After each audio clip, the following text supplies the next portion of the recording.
कार्तिक मास महात्म्य 23वां अध्याय।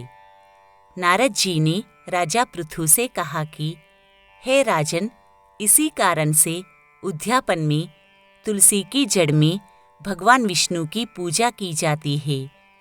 तुलसी का मूल प्रदेश भगवान विष्णु को प्रसन्न करने वाला है।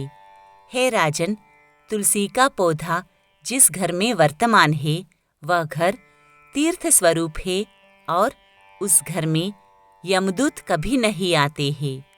यह पौधा सब पापों का नाश करने वाला है और अभीष्ट फल को देने वाला है। जो मनुष्य तुलसी का पौधा लगाता है वह यमराज को नहीं देखता। भगवान नंदी का दर्शन, गंगा स्नान और तुलसी के पौधे का संसर्ग, यह तीनों एक पुण्यप्रद है। तुलसी को छूने से कामिक, वाचिक, मानसिक आदि संपूर्ण पाप नष्ट हो जाते हैं।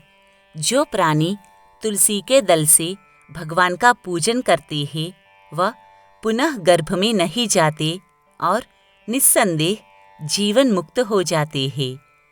तुलसी के दल में पुष्कर आदि समस्त तीर्थ, गंगा आदि नदियाँ और विष्णु प्रभृति सब देवता निवास करते हैं। तुलसी के पौधे के पास जो अपना प्राण विसर्जन करता है वह चाहे कितना बड़ा पापी क्यों न हो, उसे यमराज नहीं देख सकते।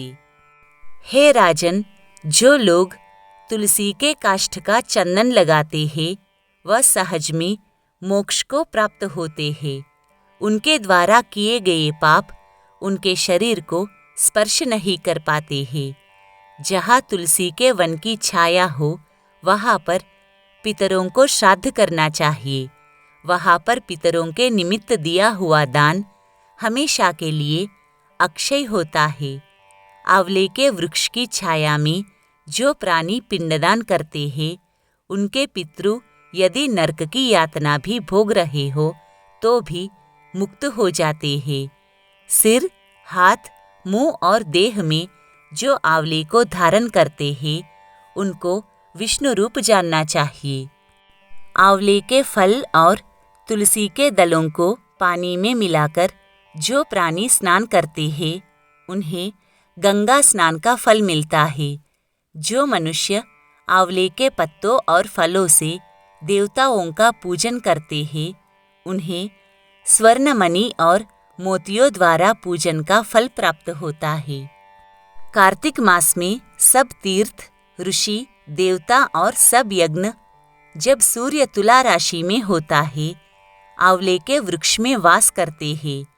जो मनुष्य द्वादशी तिथि को तुलसी दल और कार्तिक में आंवले का पत्ता तोड़ता है वह रौरव नरक में वास करता है। जो कार्तिक में आंवले की छाया में बैठकर भोजन करता है उसके अंत संसर्ग में सब दोष नष्ट हो जाते हैं।